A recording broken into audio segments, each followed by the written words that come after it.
ఓం శాంతి. మురళీ తారీఖు నవంబర్ 23, 2020. బాబా చెప్తున్నారు, మధురమైన పిల్లల్లారా, మీరు దేహీ అభిమానులుగా అయినట్లయితే రోగాలన్నీ సమాప్తమైపోతాయి. మీరు ద్వికిరీటదారులుగా విశ్వానికి అధిపతులుగా అయిపోతారని బాబా అర్థం చేయిస్తున్నారు. ప్రశ్న: బాబా ఈ విధంగా అడుగుతున్నారు, తండ్రి సమ్ముఖంలో ఎలాంటి పిల్లలు కూర్చోవాలి? జవాబు: బాబా చెప్తున్నారు, ఎవరికైతే జ్ఞాన డ్యాన్స్ చేయటం వస్తుందో వారు కూర్చోవాలి. జ్ఞాన డ్యాన్స్ చేసే పిల్లలు తండ్రి సమ్ముఖంలో కూర్చుంటే బాబా మురళి కూడా అదే విధంగా ఉత్సాహంగా నడుస్తుందని బాబా అంటున్నారు. ఒకవేళ ఎవరైనా ఎదురుగా కూర్చొని అటూ ఇటూ దిక్కులు చూస్తూ ఉంటే ఈ బిడ్డ ఏమాత్రమూ అర్థం చేసుకోవటం లేదని తండ్రి భావిస్తారు. అప్పుడు బాబా బ్రాహ్మణీలను మీరు ఎలాంటి వారిని తీసుకొచ్చారు? బాబా ఎదుట కూర్చొని కూడా ఆవలిస్తారని ప్రశ్నిస్తారు. మాకు ఇలాంటి తండ్రి లభించారని పిల్లలు ఆనందంతో నాట్యం చేయాలని బాబా అంటున్నారు. పాట: దూరదేశంలో నివసించువారు పరాయి దేశంలోకి వచ్చారు. ఓం శాంతి. మధురాతి మధురమైన పిల్లలు పాట విన్నారు. ఎవరినైతే మేము దుఃఖహర్త సుఖకర్త అని, లేక మీరు తల్లి తండ్రి, మేము మీ పిల్లలము, మళ్ళీ వచ్చి మాకు అపారమైన సుఖాలనివ్వండి, మేము దుఃఖితులమై ఉన్నామని ఎవరినైతే స్మృతి చేస్తూ వచ్చామో వారే ఈ ఆత్మిక తండ్రి అని, ఆత్మిక పిల్లలు భావిస్తారని బాబా అంటున్నారు. ఈ ప్రపంచమంతా దుఃఖితమై ఉంది, ఎందుకంటే ఇది కలియుగ పురాతన ప్రపంచము. పాత ప్రపంచము లేక పాత ఇంటిలో కొత్త ప్రపంచము కొత్త ఇంటిలో ఉన్నంత సుఖము ఉండదు. మేము విశ్వానికి అధిపతులుగా ఆది సనాతన దేవీ దేవతలుగా ఉండేవారమని, మేమే 84 జన్మలు తీసుకున్నామని పిల్లలైన మీరు భావిస్తారు. తండ్రి చెప్తున్నారు, పిల్లలైన మీరు ఎన్ని జన్మలు పాత్రను అభినయించారో మీ జన్మల గురించి మీకు తెలియదు. 84 లక్షల పునర్జన్మలు ఉంటాయని మనుషులు భావిస్తారు. ఒక్కొక్క పునర్జన్మ ఎన్ని సంవత్సరాలు ఉంటుంది? 84 లక్షల జన్మల లెక్క ప్రకారము సృష్టి చక్రము చాలా పెద్దదిగా అవుతుందని బాబా అంటున్నారు. ఆత్మలమైన మన తండ్రి మనలను చదివించేందుకు వచ్చారని, మనము కూడా దూరదేశంలో ఉండేవారమని, మనం ఎవ్వరూ ఇక్కడ ఉండేవారము కాదని, మనము ఇక్కడకు పాత్రను అభినయించేందుకు వచ్చామని పిల్లలైన మీకు తెలుసు. మనము తండ్రిని పరంధామంలో ఉన్నవారుగానే స్మృతి చేస్తాము. ఇప్పుడు ఈ పరాయి దేశంలోకి వచ్చారు. శివుడిని బాబా అని అంటారు, రావణుని బాబా అని అనరు, భగవంతుణ్ణి బాబా అని అంటారు. తండ్రి మహిమ వేరు. పంచవికారాలను ఎవరైనా మహిమ చేస్తారా? దేహాభిమానము చాలా పెద్ద రోగమని బాబా అంటున్నారు. మనము దేహీ అభిమానులుగా అయితే ఏ రోగము ఉండదు. అంతేకాకుండా విశ్వానికి అధిపతులుగా అవుతాము. ఈ విషయాలు మీ బుద్ధిలో ఉన్నాయి. శివబాబా ఆత్మలైన మనలను చదివిస్తున్నారని మీకు తెలుసు. మాకు తండ్రి వచ్చి రాజయోగాన్ని నేర్పిస్తున్నారని, రాజ్యం కొరకు చదివిస్తున్నారు అని ఇతర సత్సంగాలు మొదలైన వాటిలో భావించరని బాబా అంటున్నారు. రాజుగా తయారు చేయువారు రాజుగానే ఉంటారు కదా. సర్జన్ విద్యార్థులను చదివించి తన సమానం సర్జన్గా తయారు చేస్తారు.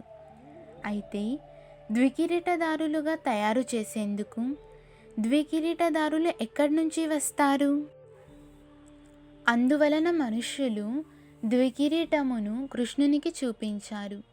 కానీ కృష్ణుడు ఎలా చదివిస్తాడు? తప్పకుండా తండ్రి సంగమయుగంలో వచ్చి ఉంటారు. వచ్చి రాజ్యాన్ని స్థాపన చేసి ఉంటారు.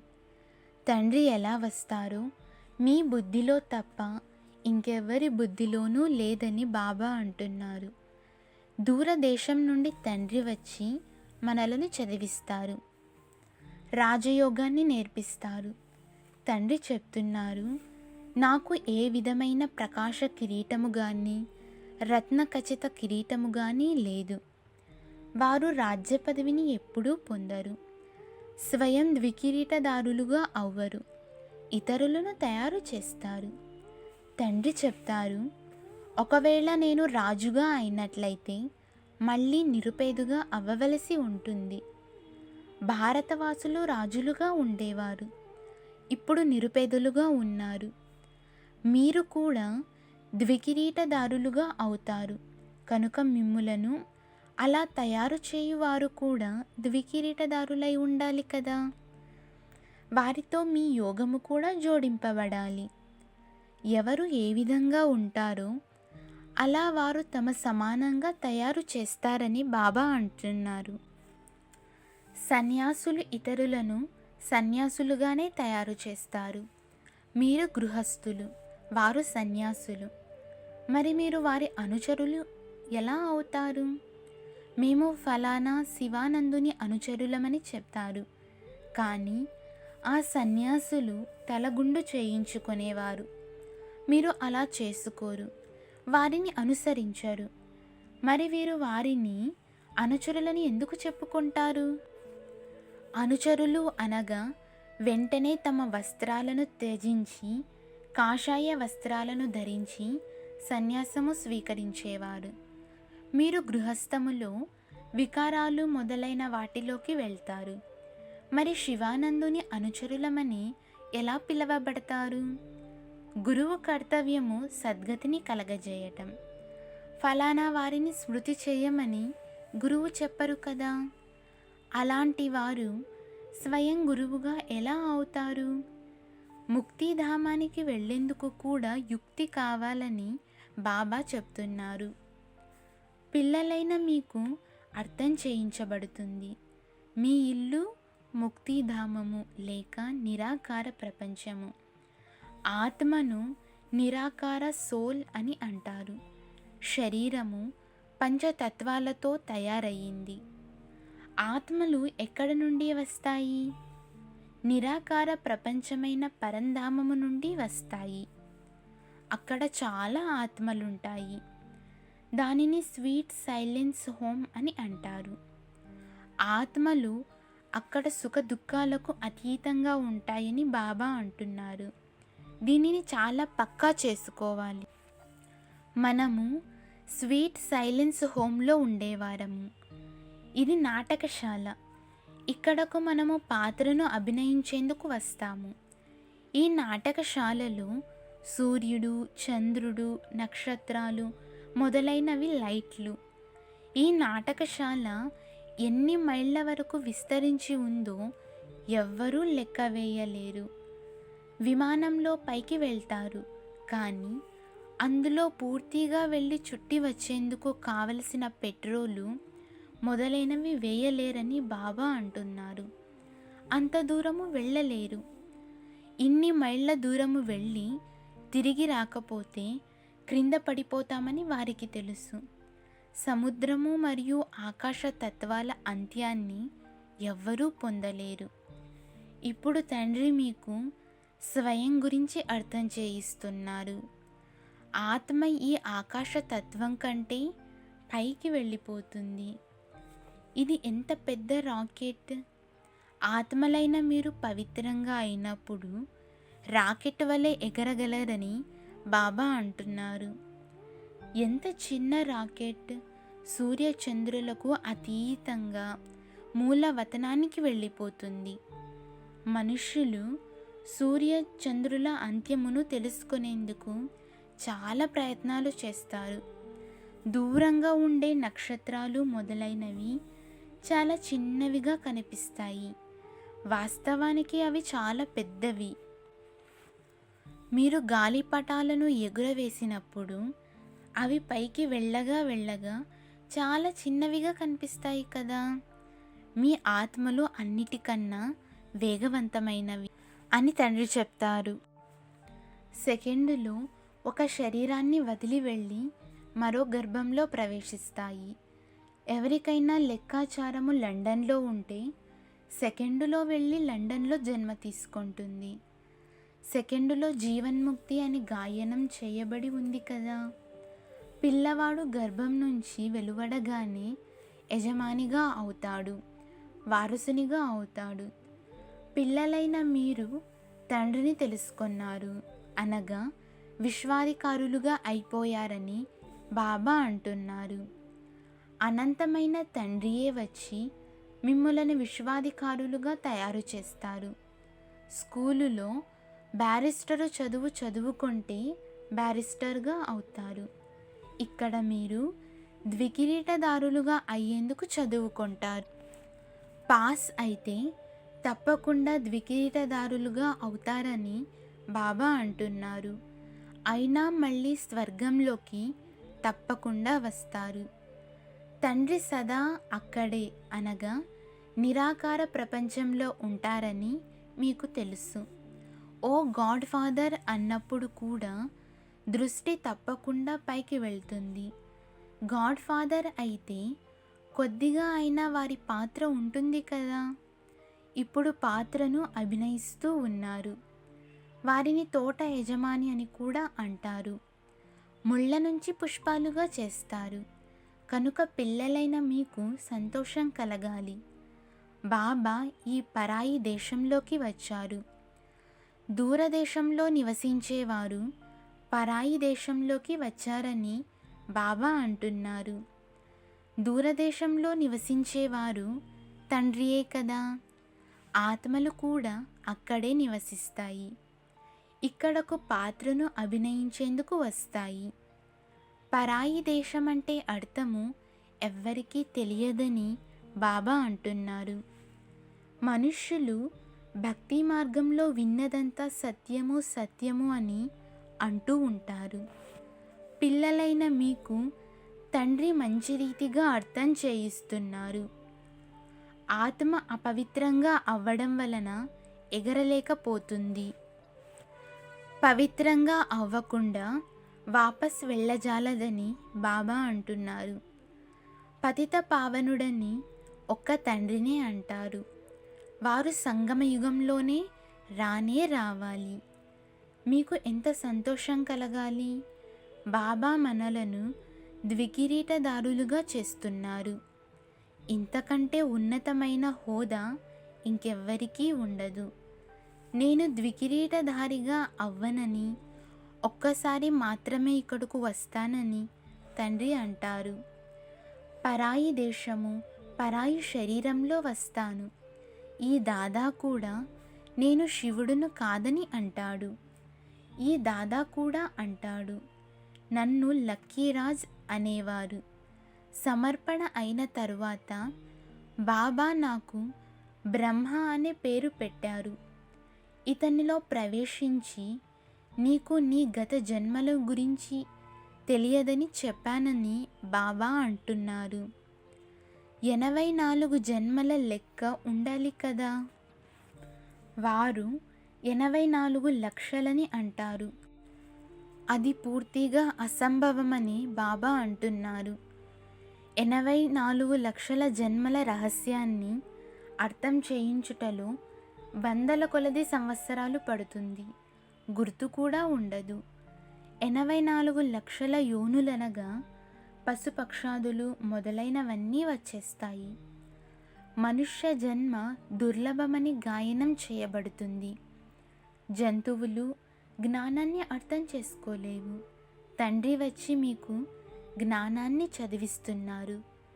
నేను రావణ రాజ్యంలో వస్తానని స్వయంగా తండ్రే చెప్తున్నారు. మాయ మిమ్ములను ఎంతటి రాతి బుద్ధిగా తయారు చేసింది. తండ్రి ఇప్పుడు మళ్ళీ మిమ్ములను పారసబుద్ధి గలవారిగా చేస్తున్నారు. దిగే కళలో మీరు రాతి బుద్ధి గలవారిగా అయిపోయారు. ఇప్పుడు మళ్ళీ తండ్రి ఉన్నతమయ్యే కళలోకి తీసుకెళ్తారు. నంబర్ వారుగా ఉంటారు కదా. ప్రతి ఒక్కరూ తమ పురుషార్థము ద్వారా అవగతము చేసుకోవాలి. ముఖ్యమైన విషయము స్మృతి చేయటమని బాబా అంటున్నారు. రాత్రి నిదురించే ముందు కూడా ఇలా అనుకోండి, బాబా మేము మీ స్మృతిలో నిదురిస్తాము, అనగా ఈ శరీరాన్ని వదిలేస్తాము, మీ వద్దకు వచ్చేస్తాము. ఈ విధంగా స్మృతి చేస్తూ చేస్తూ నిద్రించినట్లయితే ఎంత ఆనందం కలుగుతుందో చూడండి. సాక్షాత్కారం కూడా కలగవచ్చు, కానీ ఈ విధమైన సాక్షాత్కారాలను పొందడంలో సంతోషించరాదని బాబా అంటున్నారు. బాబా మేము మిమ్ములనే స్మృతి చేస్తాము, మీ వద్దకు రావాలని కోరుకుంటున్నామని తండ్రిని మీరు స్మృతి చేస్తూ చాలా సుఖంగా వెళ్ళిపోతారు. సూక్ష్మవతనంలోకి కూడా వెళ్ళవచ్చు, మూలవతనానికైతే వెళ్ళలేరని బాబా అంటున్నారు. ఇప్పుడు వాపసు వెళ్ళే సమయం ఇంకా ఎక్కడ వచ్చింది? బిందు సాక్షాత్కారం జరగవచ్చు, చిన్న చిన్న ఆత్మల వృక్షం కనిపించవచ్చు, మీకు వైకుంఠము సాక్షాత్కారం అవుతుంది కదా. సాక్షాత్కారము పొందినంత మాత్రాన మీరు వైకుంఠానికి వెళ్ళిపోతారని కాదు, దాని కొరకు శ్రమ చేయవలసి ఉంటుందని బాబా అర్థం చేయిస్తున్నారు. మీరు మొట్టమొదట స్వీట్ హోమ్కు వెళ్తారని అర్థం చేయించబడుతుంది. ఆత్మలన్నీ పాత్ర అభినయించటం నుండి ముక్తులైపోతాయి. ఆత్మ పవిత్రంగా అవ్వనంత వరకు అది పైకి వెళ్ళజాలదు. పోతే సాక్షాత్కారము ద్వారా ఏమీ లభించదని బాబా అంటున్నారు. మీరాబాయి సాక్షాత్కారాన్ని పొందినంత మాత్రాన వైకుంఠంలోకి వెళ్ళలేదు కదా. వైకుంఠము సత్యయుగంలోనే ఉంటుంది. మీరిప్పుడు వైకుంఠానికి అధిపతులుగా అయ్యేందుకు తయారవుతున్నారు.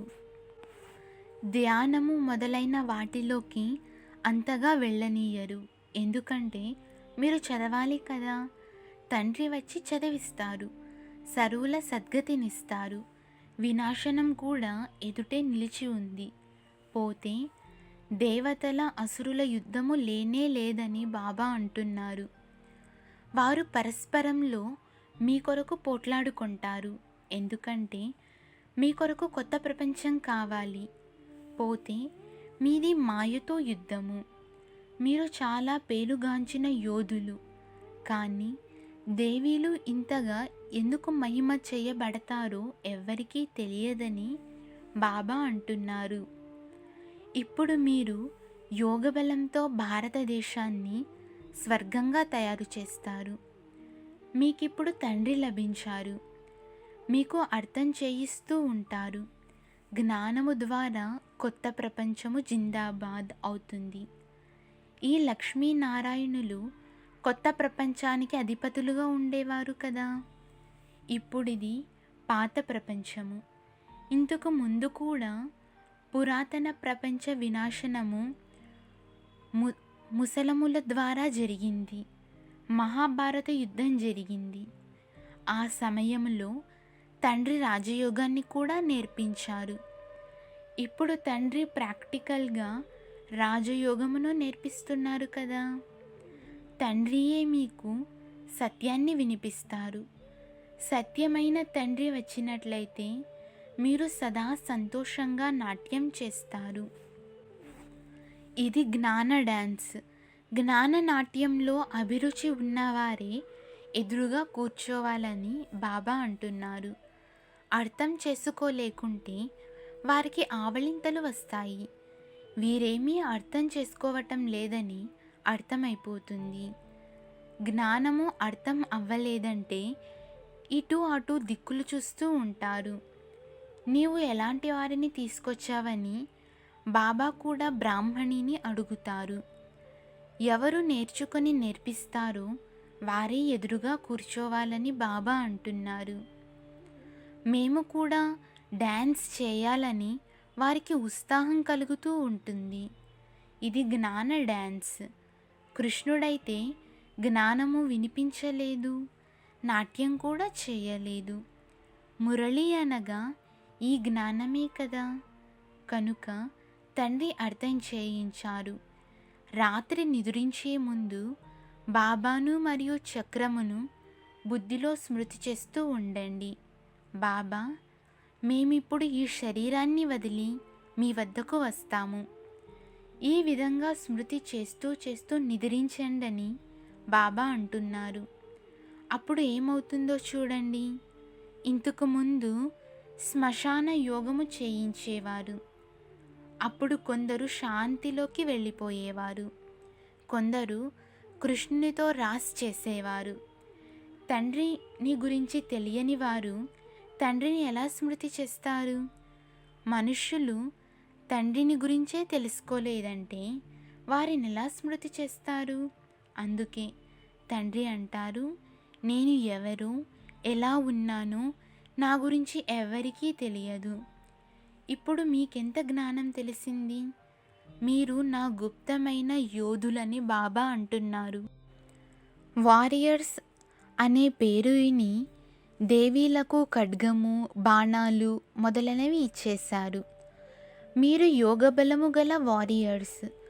యోగ బలము ద్వారా విశ్వానికి అధిపతులుగా అవుతారు. బాహుబలము ద్వారా మీరెంత ప్రయత్నించినా విజయము పొందలేరని బాబా అంటున్నారు. భారతదేశ యోగము చాలా ప్రసిద్ధిగాంచింది. దీనిని తండ్రియే వచ్చి నేర్పిస్తారు. ఇది కూడా ఎవరికీ తెలియదు. లేస్తూ కూర్చుంటూ తండ్రినే స్మృతి చేస్తూ ఉండండని బాబా అర్థం చేయిస్తున్నారు. యోగం కుదరడం లేదని అంటారు. యోగం అనే పదాన్ని తొలగించండి. పిల్లలు వారి తండ్రిని గుర్తు చేసుకుంటుంటారు కదా. నన్ను ఒక్కరినే స్మృతి చేయండని శివబాబా చెప్తారు. నన్నొక్కరినే స్మృతి చేయండి అని శివబాబా చెప్తారు. నేను సర్వశక్తివంతుడను. నన్ను స్మృతి చేయటం ద్వారానే మీరు సతోప్రధానంగా అవుతారు. సతోప్రధానంగా అయినప్పుడు ఆత్మల గుంపు ఊరేగింపుగా వెళ్తుంది కదా. తేనె టీగల గుంపు ఉన్నట్లే ఇది శివబాబా పెళ్ళి ఊరేగింపు. శివబాబా వెనక ఆత్మలందరూ దోమల గుంపు వల్ల పెరగెడతాయి. శరీరాలన్నీ సమాప్తమైపోతాయని బాబా అర్థం చేయిస్తున్నారు. మంచిది. మధురాతి మధురమైన అపురూపమైన పిల్లలకు మాతాపిత బాబ్దాదాల ప్రియస్మృతులు మరియు గుడ్ మార్నింగ్. ఆత్మిక పిల్లలకు ఆత్మిక తండ్రి నమస్తే. ధారణ కొరకు ముఖ్య సారము బాబా చెప్తున్నారు. మొదటి పాయింట్, రాత్రి నిద్రించేందుకు ముందు బాబాతో మధురాతి మధురంగా సంభాషించండి. బాబా, మేము ఈ శరీరాన్ని వదిలి మీ వద్దకు వస్తాము. ఇలా స్మృతి చేస్తూ చేస్తూ నిద్రించాలి. స్మృతియే ముఖ్యమైనది. స్మృతి ద్వారానే బంగారు బుద్ధిగల వారిగా అవుతారని బాబా అంటున్నారు. రెండవ పాయింట్, బాబా చెప్తున్నారు, పంచవికారాల రోగము నుండి రక్షింపబడేందుకు దేహీ అభిమానులుగా ఉండే పురుషార్థం చేయాలి. అనంతమైన ఆనందంలో ఉండాలి. జ్ఞాన నాట్యం చేయాలి. క్లాసులో సోమరితనాన్ని వ్యాపింపజేయరాదు అని బాబా అంటున్నారు. వరదానము, బాబా వరదానాన్ని ఇస్తున్నారు. త్రికాలదర్శి స్థితి ద్వారా వ్యర్థ ఖాతాను సమాప్తం చేసి సదా సఫలతామూర్తి భవ. వివరణ, బాబా చెప్తున్నారు, త్రికాలదర్శి స్థితిలో స్థితమగుట అనగా ప్రతి సంకల్పము, మాట లేక కర్మ చేయుటకు ముందు ఇది వ్యర్థమా లేక సమర్థమా అని చెక్ చేసుకోవాలి. వ్యర్థము 1 సెకండులో పదమాల నష్టం కలిగిస్తుంది. సమర్థము 1 సెకండులో పదమాల సంపాదన చేయిస్తుంది. చేసిన సంపాదన కూడా కనిపించదు. అందువలన ఏకకాల దర్శులుగా అయి కర్మలు చేసేందుకు బదులు త్రికాలదర్శి స్థితిలో స్థితమై చేస్తే వ్యర్థము సమాప్తమైపోతుంది. సదా సఫలతామూర్తులుగా అవుతారని బాబా అంటున్నారు. స్లోగన్ బాబా చెప్తున్నారు, గౌరవము, ఐశ్వర్యము మరియు సాధనాలను త్యాగం చేయటమే గొప్ప త్యాగము అని బాబా అంటున్నారు. ఓం శాంతి.